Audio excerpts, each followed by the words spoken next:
The great chamber of the Galactic Council on Ethais Prime was never truly quiet, not even on the calmest of days.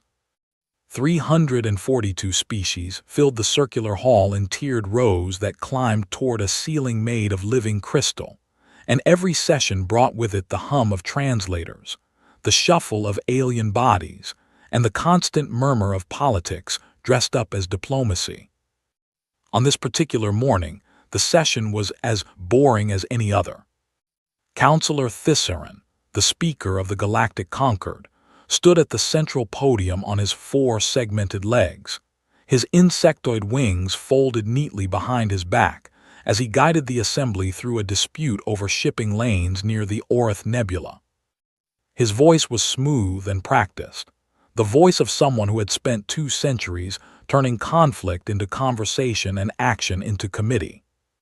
Ambassador Ilara Voss sat in the human delegation's modest seat on the lower tier, the section reserved for what the council politely called developing members, and what everyone else called junior species. Humanity had joined the Concord 80 years ago, a blink of an eye by galactic standards, and in all that time they had been patted on the head, spoken over, and quietly ignored whenever it suited the older races. Voss did not mind the seat. She was a tall woman with silver-streaked dark hair pulled back tight, and her face carried the kind of stillness that made people uncomfortable without knowing why. Before she had become a diplomat, she had served as a military judge, and she had learned long ago that silence was louder than shouting if you knew when to use it. She was reviewing a trade proposal on her datapad when the lights in the chamber shifted from white to deep amber. Every delegate knew what that color meant. Priority emergency transmission. Thisaran paused mid-sentence and tilted his angular head toward the communication officers stationed below the podium. One of them, a young Pelori with trembling fins, looked up at the speaker and said something too quiet for the chamber to hear. Thisaran straightened. "The council will receive an emergency broadcast from Sector 14, he announced, and his translator carried the words to every ear and audio receptor in the room. All scheduled business is suspended. The central holographic display flickered to life, and the chamber fell into an uneasy hush.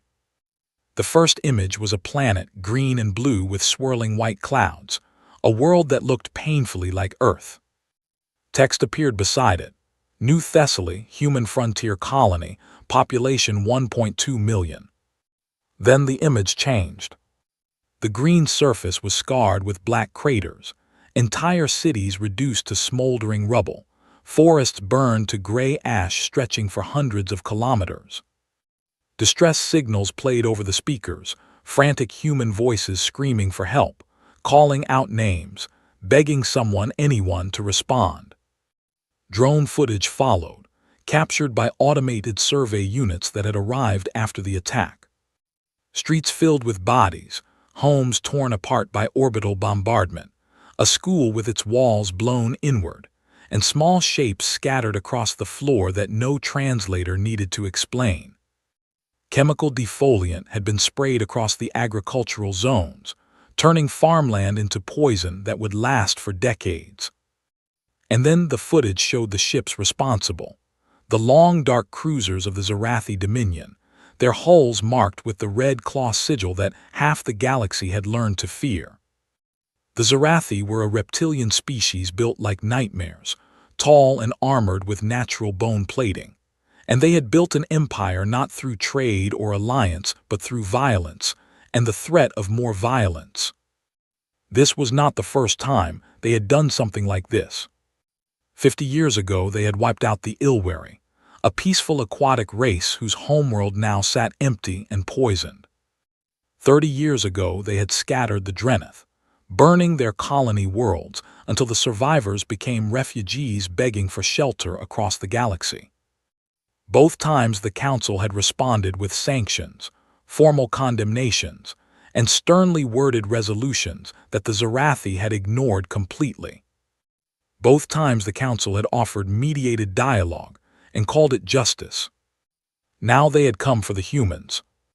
The footage ended, and the chamber was thick with silence. The kind of silence that comes not from shock but from guilt, because everyone in that room knew exactly what was going to happen next. They were going to do nothing meaningful, again. Thisaran broke the quiet with practiced gravity. "This is a deeply concerning development," he said, and his wings shifted in what the Velhari considered a gesture of sorrow. "The Conquered extends its sympathies to the human delegation and calls upon both parties to exercise restraint." Both parties. Voss heard those words, and something behind her eyes went very still. A recorded transmission from War Prince Drekthar was played next. He appeared on the holographic display, massive and gleaming, his yellow eyes half-lidded with the lazy confidence of a predator who had never once been made to answer for his kills. "The territory designated as New Thessaly falls within the historical expansion corridor of the Zarathi Dominion," he said, his deep voice rattling through the translators. "The human settlers were occupying our sovereign space without authorization, and we exercised our right to reclaim what is ours." He smiled, or at least he made the expression that Zarathi used when they wanted you to know they were enjoying themselves. "However," he continued, "the Dominion is not unreasonable, and we are willing to enter negotiations with the human government to discuss future boundaries and reparations." Reparations. He had killed 1.2 million people, 400,000 of them children, and he was offering to sit at a table and talk about it. This was his pattern: destroy, then extend a hand so the council could pretend the system worked. Thisaran nodded slowly, as if this were a reasonable and encouraging development. "The council welcomes the Dominion's willingness to engage in dialogue," he said.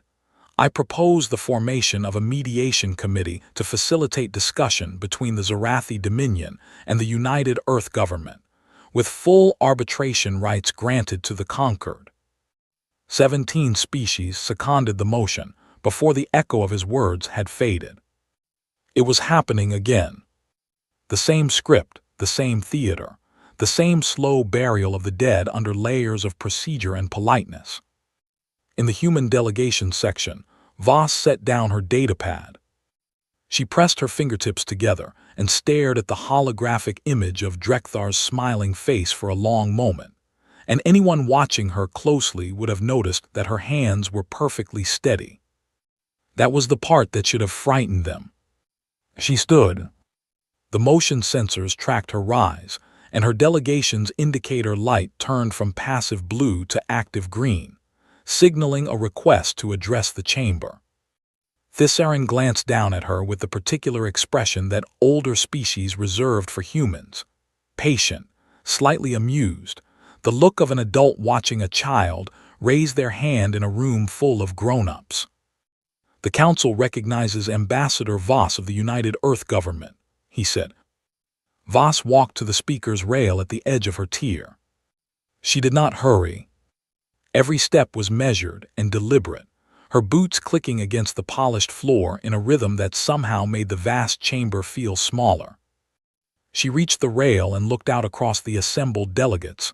Hundreds of species, thousands of representatives, the greatest governing body in the known galaxy. She did not look angry. She did not look sad. She looked like someone who had already made a decision that the rest of the room had not yet understood.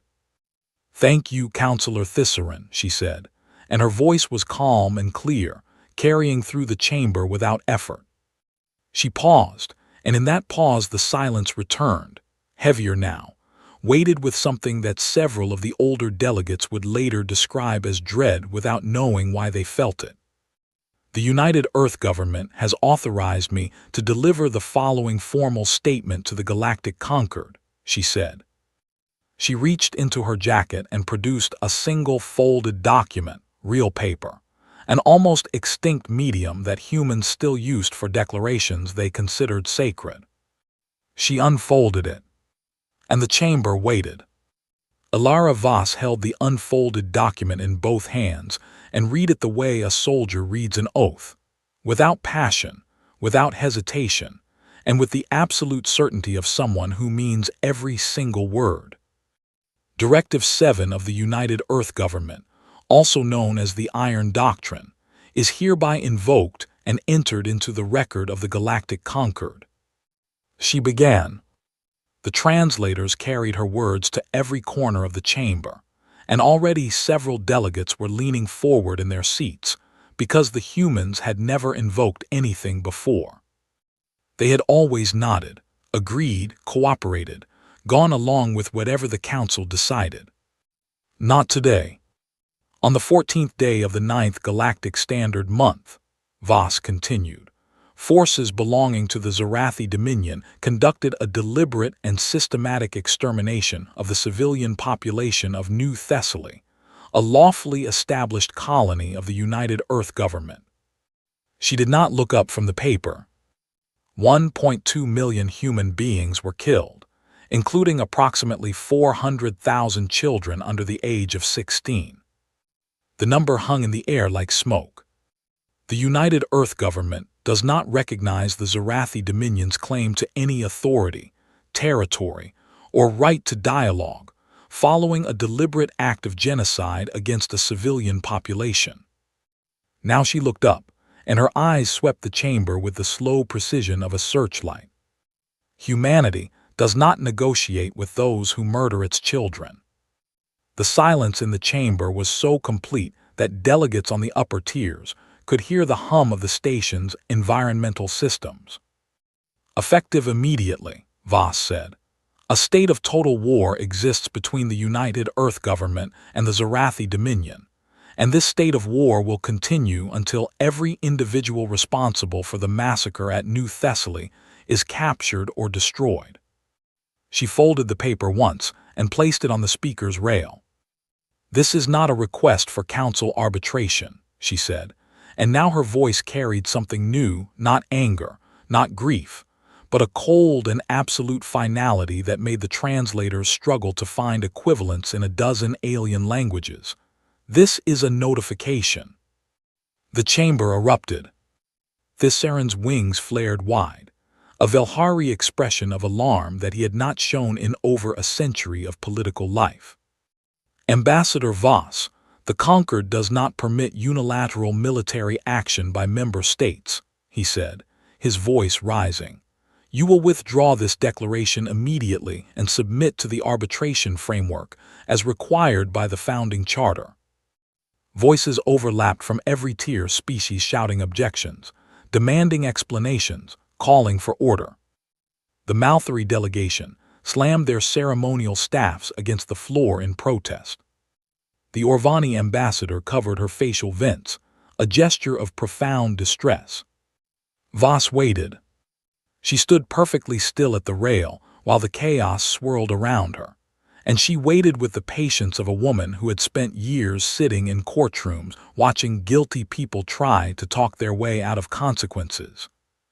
When the noise finally began to fade, she spoke again. I understand the council's concern, she said, and I want to address it directly. She took one step forward. 47 years ago, the Zarathi Dominion exterminated the Ilwari species, and the Council responded with a formal condemnation and trade sanctions that the Zarathi ignored within 6 months. Another step. 29 years ago, the Zarathi burned 11 Drenith colony worlds, killing over 30 million civilians, and the Council formed a mediation committee that produced a 200-page report recommending further dialogue. She stopped. The Ilwari are extinct, every last one of them gone from this galaxy forever, and the Drenith are scattered refugees living on borrowed land because no one in this chamber had the courage to do anything more than talk. She turned and looked directly at Thissaron. Your arbitration did not save the Ilwari, Counselor, and it did not save the Drenith, and we will not stand here and allow it to fail a third time while our dead are still warm. Thissaron stared at her, and for the first time in his long political life, he had nothing to say, because she was right and every delegate in the chamber knew it. The session dissolved into chaos, but the declaration stood. Humanity was going to war. Far from Ethai's prime, in a region of space that the galactic maps labeled as the human frontier territories, the dreadnought Unconquered hung in the darkness like a sleeping predator. She was not a beautiful ship by galactic standards. Human warships never were. But she was built with a philosophy that the other species had never quite understood. Where most galactic navies designed their vessels to intimidate, to project power through size and decoration, human ships were designed to do exactly one thing with maximum efficiency: kill. Captain Mateo Reyes stood on the bridge of the Unconquered with his hands clasped behind his back, reading the orders that had arrived 7 minutes ago on a priority channel, so encrypted that the ship's own AI had needed 40 seconds to decode it. He was a lean man in his early 40s with dark eyes and a jaw that looked like it had been carved from stone, and he read the orders twice, not because he did not understand them, but because he wanted to make sure he felt what he was supposed to feel before he acted. Total war. He had known this day would come. They all had. For decades, the United Earth government had watched the Zarathi Dominion do what it did, and for decades, the military planners and intelligence analysts and war college professors had asked the same quiet question: what do we do when they come for us? The answer was the Iron Doctrine, and every senior officer in the fleet knew its contents by heart. Reyes set down the orders and looked at the tactical display. The Third Fleet, 12 dreadnoughts, 40 cruisers, over 200 support vessels, and enough drone carriers to darken a sun, was already assembling at rally points across the frontier. This was not a rushed response or a panicked mobilization. This was a plan that had been rehearsed in secret for 20 years, a machine that had been built one piece at a time, waiting for the day someone gave it a reason to start. What the galaxy did not know, what no one outside of Earth's military command had ever been told, was how far ahead humanity actually was. The other species had always assumed that humans were technologically inferior, a young race still catching up to the galactic standard, and humans had never corrected that assumption. The truth was different. Human ships carried stealth systems that could fool every sensor array in known space. Their weapons used targeting algorithms linked to artificial intelligences that could process a battlefield faster than any living mind. Their drone swarms operated with a coordination that bordered on telepathy, thousands of units moving as one, adapting in real time to any threat. And their hyperspace drives, the drives that every galactic engineer said could not be improved beyond a certain threshold, had been quietly redesigned to bypass interdiction fields, the energy barriers that every species used to prevent enemies from jumping directly into their territory. The galaxy thought it knew what humans were capable of. The galaxy was wrong. Reyes turned to his first officer. "Signal the fleet," he said. "Execute Operation Burning Answer Phase 1. Across human space, ships that had been waiting in silence for years powered up their engines and began to move. Back on Ethai's prime, the council session had ended in disarray, and Ambassador Voss sat alone in the human delegation's quarters, staring at a photograph on her personal terminal. It showed New Thessaly as it had been 6 months ago: green hills, white buildings, children playing in a park near the colony's central lake. She touched the screen once, then closed it. There was a knock at her door, and she opened it to find Ambassador Selkai of the Drenith Remnant standing in the corridor. He was small, barely reaching her shoulder, with gray skin and large dark eyes that carried the permanent sadness of a species that had lost almost everything. "I watched your address," he said quietly. "I know," Voss replied. He looked at her for a long moment, and then he reached out and took her hand, a human gesture that he had learned during his years on the station. "Make them remember us," he whispered. "Make them remember the Ilwari and the Drenith, and make the galaxy remember what it costs to look away." Voss held his hand and nodded once. 12 hours later, the Third Fleet dropped out of hyperspace, not at the border of Zarathi territory, not at the edge of their outer defenses, but deep inside their inner systems, less than 3 hours from Zarathi Prime itself. Every sensor station, every patrol fleet, every early warning satellite in the Dominion had failed to detect even a single human ship. The Zarathi had not even known they were coming. And now it was too late. The first sign that something was terribly wrong came to the Zarathi, not through their military channels, but through their civilian traffic control network. A cargo hauler passing through the inner system detected a gravity distortion that should not have been there, and when it adjusted its sensors to investigate, the distortion resolved into the shape of a warship, then 12 warships, then a fleet so vast that the hauler's computer simply stopped counting and began broadcasting an emergency signal on every frequency it could reach. The Third Fleet materialized inside the Zarathi defensive perimeter like ghosts, stepping through a locked door. Captain Mateo Reyes stood on the bridge of the Unconquered and watched the tactical display paint the enemy positions in red across the holographic map. Around him, his crew worked in focused silence, every station active, every system running at full power, and the only sound was the low, steady hum of a ship that was very good at what it had been built to do. "Open a channel," Reyes said. "All frequencies, military and civilian, translated to Zarathi Standard." His communications officer nodded, and a moment later the broadcast light turned green. Reyes spoke, and his voice carried across the entire Zarathi home system, reaching warships and space stations and ground installations and civilian receivers all at once. "This is Captain Mateo Reyes of the United Earth Government Third Fleet," he said.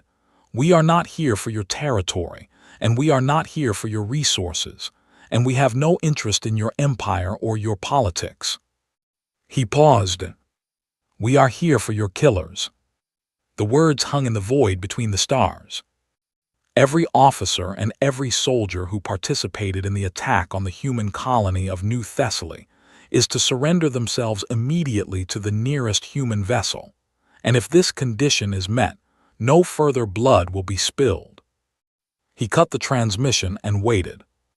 The response came 11 minutes later, broadcast from the orbital citadel of War Prince Drekthar himself. Drekthar appeared on the screen with his jaws open in what passed for laughter among the Zarathi, his massive body shaking with amusement as he stared into the camera. "Little humans," he said, "you come into my home with your little ships and make your little demands, and you think this frightens me." He leaned forward. "I have broken species older and stronger than you, and I will break you the same way. And when I am done, I will hang your captain's skull above my throne as a reminder to every race in this galaxy that the Zarathi do not answer to insects." The transmission ended.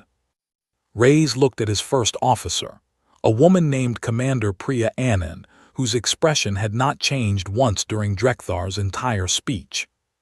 "He said no," Reyes observed. "He said no," Anand confirmed. Reyes nodded. "All ships, execute battle plan Nightfall." The Battle of Zarathi Prime would later be studied at every war college in the galaxy for the next 300 years, not because of its scale, but because of how completely it shattered every assumption that the galactic community held about warfare. The Zarathi home fleet was enormous, over 500 capital ships supported by thousands of smaller vessels, a force that had crushed every enemy it had ever faced through sheer, overwhelming power. They fought the way they always fought, forming massive battle lines, firing devastating broadsides, and charging forward in a wall of armor and firepower that was meant to break an enemy's will as much as their ships. It was a strategy that had worked against the Ilwari, the Dreneth, and a dozen other species who had tried to resist. It did not work against the humans. The Third Fleet did not form a battle line. It scattered. Human ships moved in small, coordinated groups of 3 to 5 vessels, darting between the Zarathi formations like wolves circling a herd, and they struck not at the enemy's strongest points but at their weakest: sensor arrays, communication relays, engine clusters, ammunition stores. The Zarathi fired their broadsides into empty space because the human ships were never where they were supposed to be. Every time the Zarathi tried to bring their superior numbers to bear, the human groups would split and reform somewhere else, drawing the larger ships out of formation and picking them apart from angles they could not defend. Then the drones came. Carriers at the rear of the human fleet released swarms so dense they appeared on Zarathi sensors as clouds. Thousands of autonomous units linked together through artificial intelligence networks that allowed them to think and adapt faster than any living crew could react. The drones did not try to destroy the Zarathi ships. They blinded them. Electronic warfare packages jammed sensors and scrambled targeting computers, while physical units attached themselves to hull surfaces and cut through weapon power conduits with precision lasers. Ship after ship went dark, drifting helplessly as their weapons failed and their engines sputtered, and their crews screamed into communicators that no one could hear because the jamming had taken those too. And through it all, the Unconquered moved like a surgeon's blade, targeting the Zarathi command ships with strikes so precise that they disabled propulsion and weapons without breaching the hulls. Reyes was not trying to kill everyone aboard those ships. He was trying to leave them alive, floating and forced to watch as their fleet fell apart around them. The battle lasted 6 hours. When it ended, the Zarathi home fleet had been reduced from a fighting force to a field of drifting wreckage and disabled hulls, and humanity had lost 23 ships, a number that the Galactic analysts would later call impossibly, frighteningly low. On Ethais Prime, the Galactic Council had gathered in emergency session to watch the battle through long-range sensor relays, and the chamber was silent in a way it had never been before. Not the polite silence of diplomacy or the uncomfortable silence of disagreement, but the deep and hollow silence of beings who were watching their understanding of the universe come apart. Thesaurus stood at his podium with his wings pressed flat against his back, a Velhari posture of pure distress, and he stared at the tactical display as the last Zarathi command ship went dark. "This is not possible," whispered the Malthari ambassador to no one in particular. "They are a junior species." Ambassador Voss sat in her seat and said nothing, and her face showed nothing, and her hands remained folded in her lap as steady as they had been on the day she read the declaration. She did not need to speak. The display was speaking for her. Thesaurus found his voice. "The Council demands an immediate cessation of hostilities," he announced, though the words came out thin and uncertain. "Humanity must stand down and allow the conquered to mediate this conflict before further." "No," Voss said. Just the one word, spoken from her seat without rising, and it cut through the chamber like a blade. Thesaurus turned to her. "Ambassador, the Conquered's charter."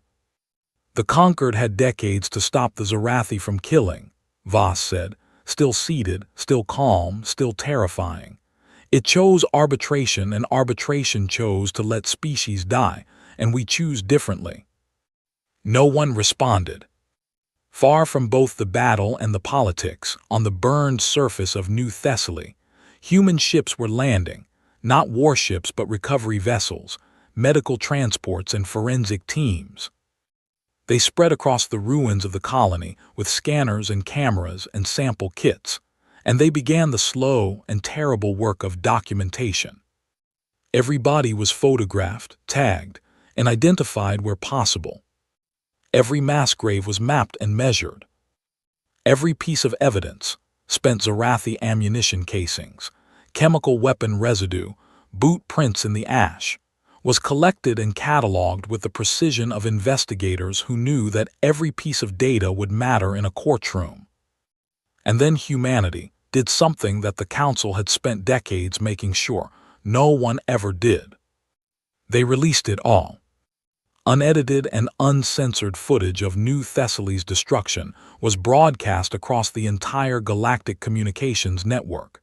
Every station, every homeworld, every ship with a receiver. The galaxy saw the craters where neighborhoods had been. The galaxy saw the poisoned farmland that would not grow anything for 50 years. The galaxy saw the school. For the first time, species who had only ever heard about Zarathi atrocities in carefully worded council reports were seeing what those atrocities actually looked like. And the effect was like a shockwave that moved not through space, but through conscience.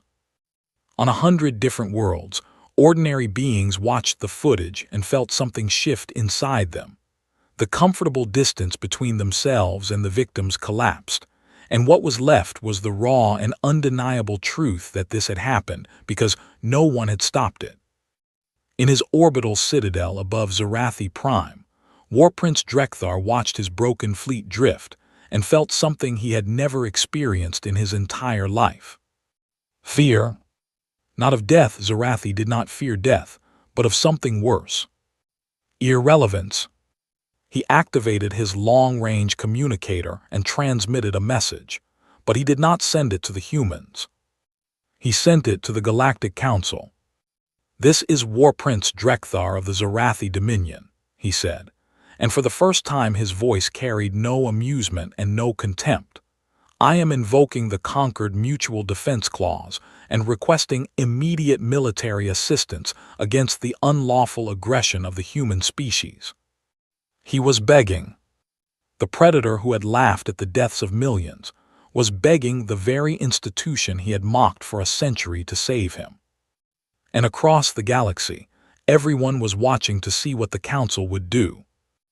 The Mutual Defense Clause had been written into the founding charter of the Galactic Concord 4,000 years ago, and in all that time, it had been invoked exactly twice. Once during the Spore Crisis of the Third Millennium, and once during the boundary wars that had nearly torn the galaxy apart. It was the most powerful legal tool in galactic civilization, a binding agreement that required every member species to contribute military forces against an aggressor if the Council voted to activate it. And now Drekthar, the butcher of 3 species, the War Prince who had ignored every Council resolution ever passed against him, was asking the galaxy to use it on his behalf. The emergency session convened within the hour. Every seat in the great chamber was filled, and the observation galleries above were packed with aides, analysts, and journalists from 100 different worlds, all of them aware that what happened in this room in the next few hours would reshape the political landscape of the galaxy for generations. Thissaran called the session to order, and for once the chamber did not need to be quieted because no one was speaking. The silence was heavy and electric, charged with the kind of tension that comes when everyone in a room knows they are about to be asked a question they do not want to answer. The Zarathi Dominion has formally invoked the Mutual Defense Clause. Announced, under the terms of the Charter, the Council must vote on whether to activate the clause and mobilize a joint defense force against the United Earth government. He paused, and his compound eyes swept the chamber. The floor is open for debate. The arguments came quickly, and they split the chamber down lines that had nothing to do with right or wrong, and everything to do with interest and fear. The Vithani Collective spoke first, their ambassador rising on 6 limbs to declare that order must be preserved above all else. If one species can declare war unilaterally and face no consequences from the conquered, then the charter is meaningless, he said. Today it is the humans acting alone, but tomorrow it could be anyone, and the precedent we set here will echo through history. The Malthari Trade Federation agreed, though their concern was less philosophical. The Zarathi controlled 3 major trade corridors, and a prolonged human occupation would disrupt commerce across an entire quadrant. Several smaller species nodded along, not because they loved the Zarathi, but because they had spent their entire existence relying on the conquered structure for protection, and watching a single species tear through that structure terrified them more than any war prince ever had. On the other side, the arguments were quieter but no less powerful. The Orvani ambassador, an elderly female whose species had escaped Zarathi attention only through geographical luck, stood and said simply, "We have all seen the footage from New Thessaly, and if we vote to protect the ones who did that, then we deserve whatever comes next." The Pelori delegation agreed, and so did the Keth, and so did a dozen other species who had spent decades watching the Zarathi grow bolder, while the council grew more passive. But the vote was too close to call, and everyone knew it. The chamber buzzed with whispered calculations and shifting alliances, and Thissaran watched from his podium with the expression of someone who could feel the ground moving beneath his feet. He was afraid, not of the Zarathi and not of the humans, but of the choice itself, because he had spent his entire career believing that the Conquered's greatest strength was its ability to absorb conflict through process and patience, and now that belief was being tested against a species that had simply refused to play along. He leaned toward activation, not because he sympathized with Drekthar, but because he feared what it meant if the Conquered could not control its members. "Before we proceed to a vote," he said, "the council will hear from the party in question." He turned to the lower tier. "Ambassador Voss, you have the floor." Voss stood and walked to the speaker's rail for the second time, and the chamber watched her with an intensity that it had never directed at a human before. She did not carry a document this time. She carried a small audio device, no larger than her palm. "I will be brief," she said, "because what I have to say does not require many words." She placed the device on the rail. "Before I speak, I want this council to hear something, and I want every delegate to listen to its entirety without interruption." She pressed a button. The sound that filled the chamber was not dramatic at first, the hiss of static, the muffled thud of something heavy hitting a door, and then voices, human voices, speaking in quick, frightened tones that the translators rendered for every species present. "How many are inside?" 6,000, maybe more, mostly kids and elderly, everyone who made it to the shelter. "The doors are rated for orbital bombardment. They cannot get through." A louder thud, then another, then a grinding metallic shriek that meant something very strong was tearing through something that was supposed to be unbreakable. Screaming, not the controlled panic of adults trying to stay calm, but the raw, desperate screaming of children who knew that something terrible was on the other side of the door. A crash. More screaming, louder now, mixed with sounds that no translator could soften, the heavy footsteps of Zarathi soldiers, the discharge of plasma weapons, the wet, terrible sounds of violence done to bodies that could not fight back. A child's voice, small and clear above the chaos. "Mama, where are?" Static. The recording lasted 47 seconds from the first thud to the final silence, and when it ended the chamber was so quiet that delegates on the upper tiers could hear their own heartbeats. Voss let the silence hold for 10 seconds, then 20, then 30. Some delegates looked away, and some covered their sensory organs, and some sat perfectly still with expressions that transcended species. The universal look of beings confronted with a horror they could not unsee or unhear. Ambassador Selkai of the Dreneth was weeping openly, gray tears running down his face, because he had heard recordings like this before from his own people's history, and he knew exactly what that static at the end meant. Voss spoke.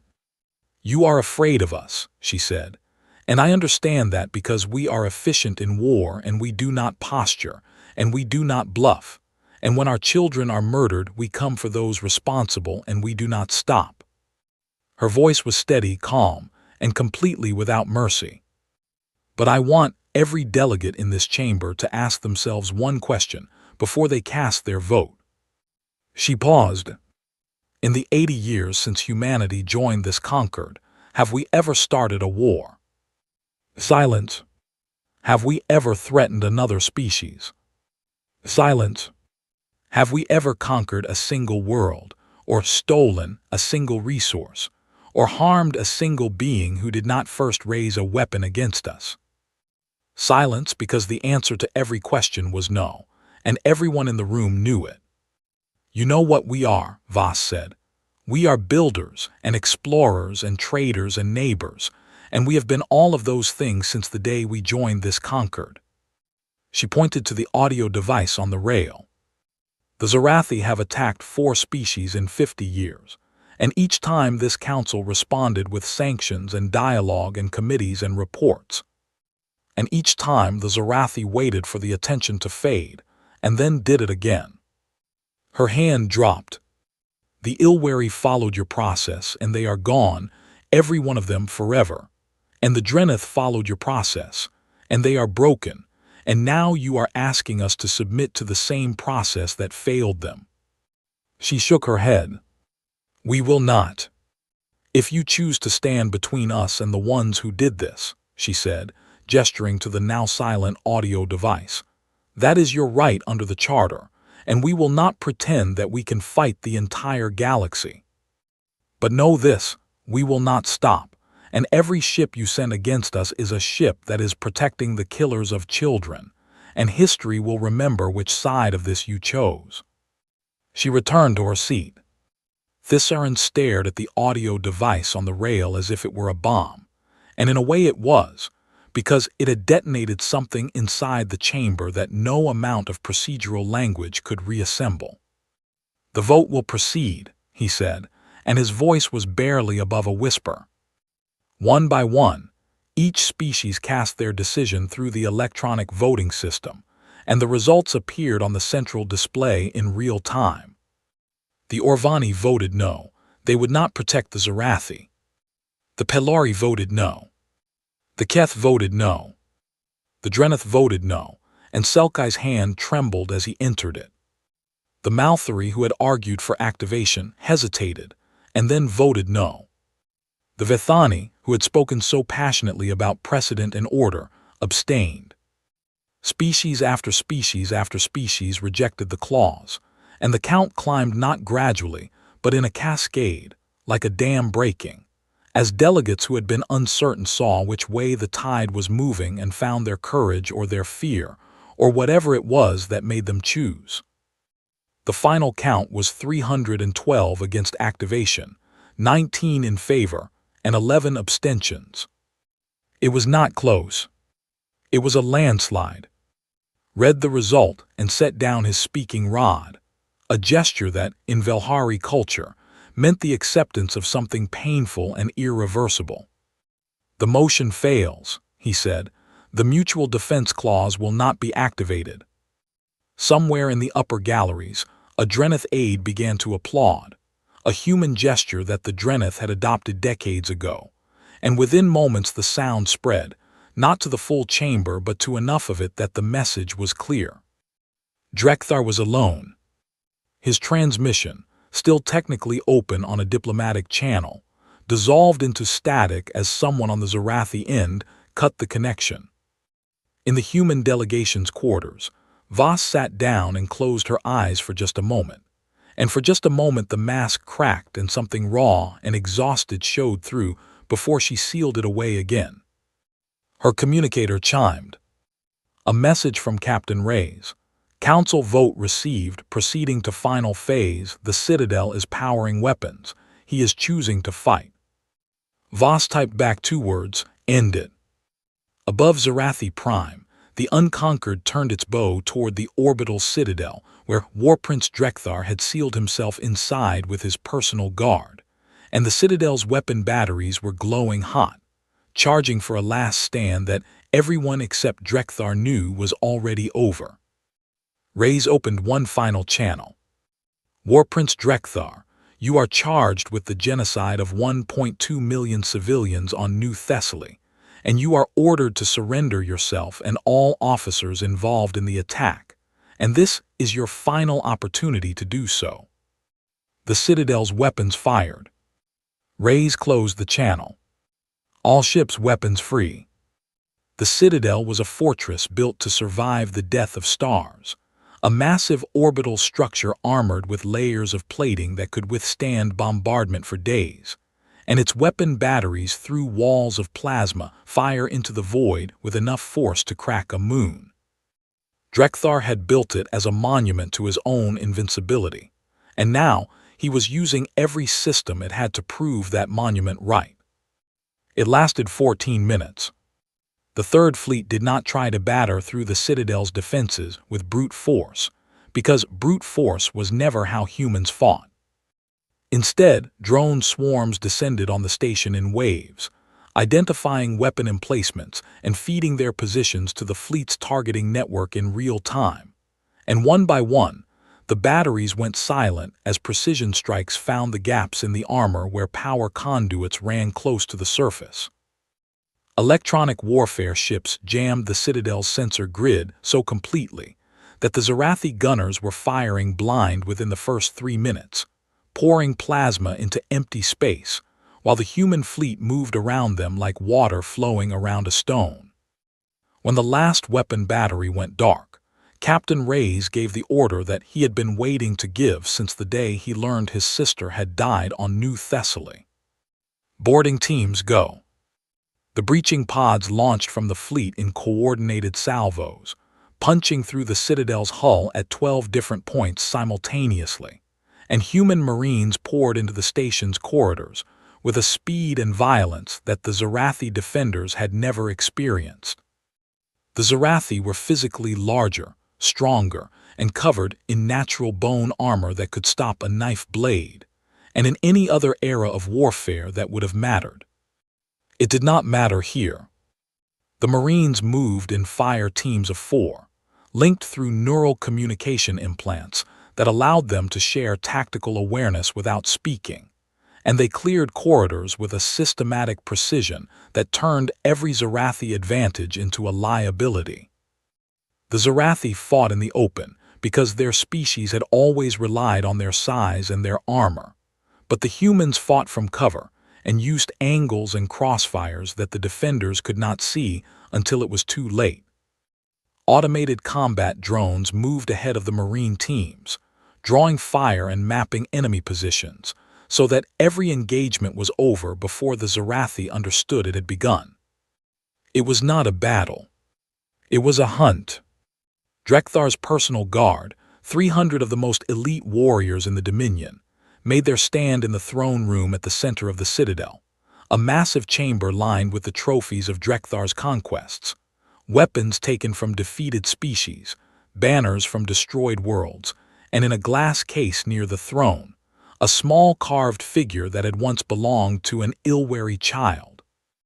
The guard fought with everything they had, and they fought well, because Zarathi warriors did not know how to do anything else, and the throne room became a killing ground where both sides bled.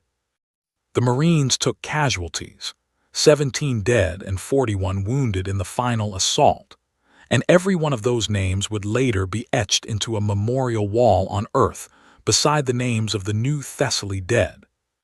But the guard fell, one by one, then in groups, then all at once as the last defensive line collapsed, and the surviving Zarathi dropped their weapons and stood in silence among their fallen. And in the center of the room, standing before his throne with a ceremonial blade in his hand, was War Prince Drekthar. He was wounded, human rounds had found the gaps in his bone armor, and his blood, dark and thick, pooled on the floor beneath him. But he was standing, and his yellow eyes burned with a fury that had no surrender in it. He looked at the Marines who surrounded him and raised his blade. "I am Drekthar," he snarled, "War Prince of the Zarathi Dominion, conqueror of the Ilwari, breaker of the Drenith, and I will die on my feet as a warrior, not in some cage built by vermin." Captain Reyes stepped through the breach in the throne room wall, his armor scarred and dusty, and he looked at the War Prince the way a man looks at something he has been waiting a long time to see. "No," Reyes said. He gestured, and 2 Marines fired stun rounds that hit Drekthar in the neck and chest, and the War Prince's legs buckled and he crashed to the floor, still conscious but unable to move, his blade clattering away across the stone. Ray stood over him. "You do not get to die a warrior," he said quietly. "You killed 400,000 children on New Thessaly, and you will answer for every single one of them in a courtroom in front of the entire galaxy, and you will hear their names read aloud one by one until there are no more names to read." He turned to his Marines. "Secure the prisoner and prep for extraction. We are done here."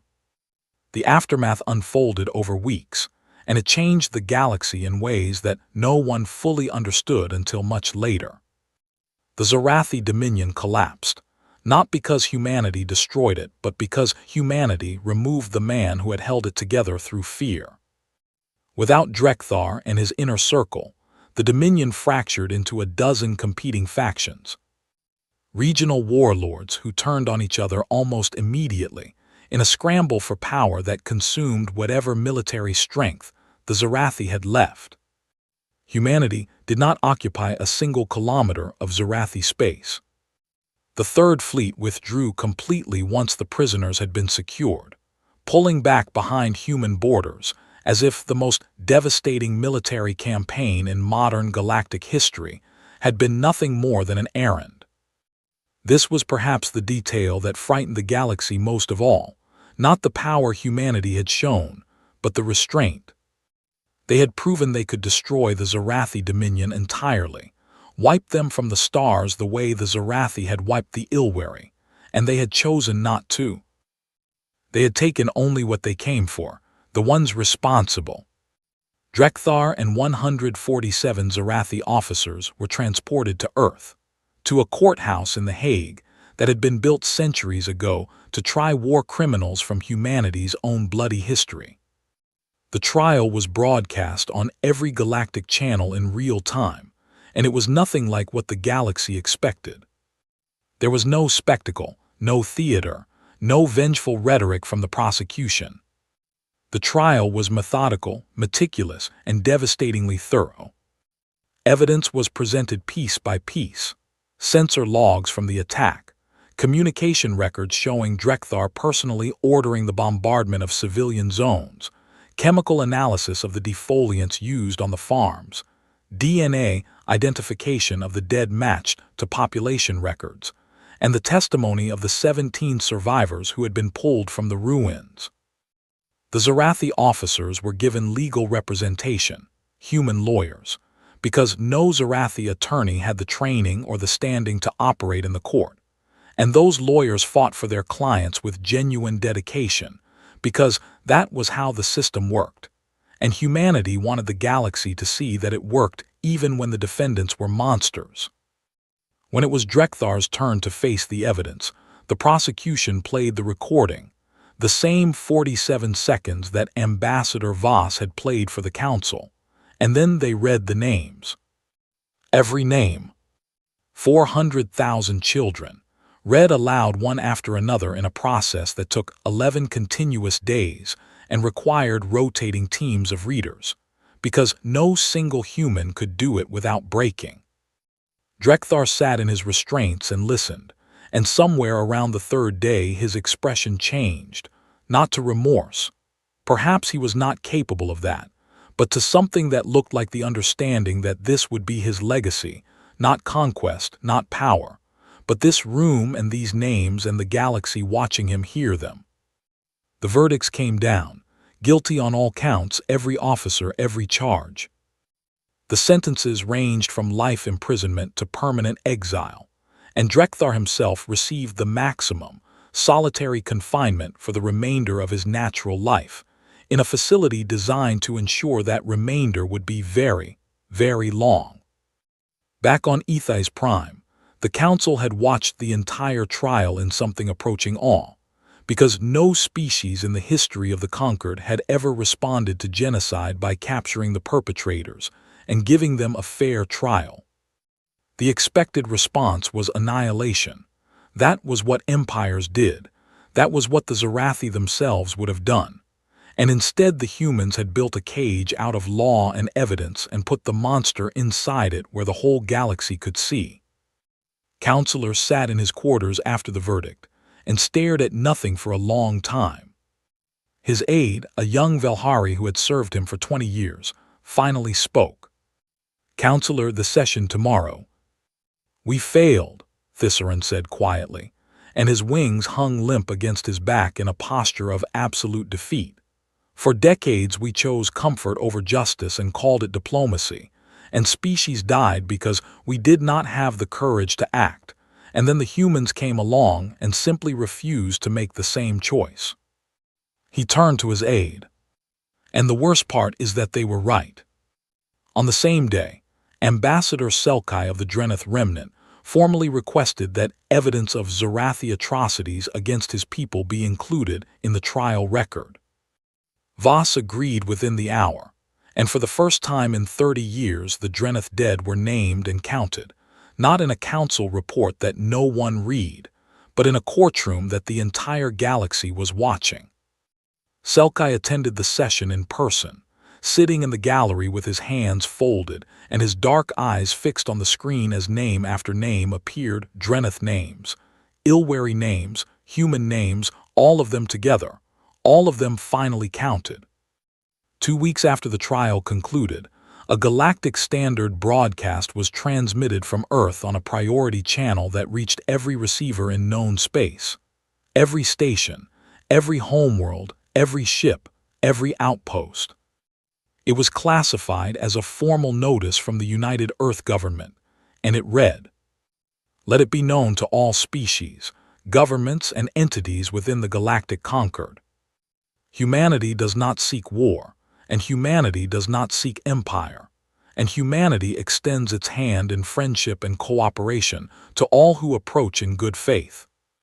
But humanity does not negotiate with those who murder the innocent, and humanity does not forget, and humanity does not stop.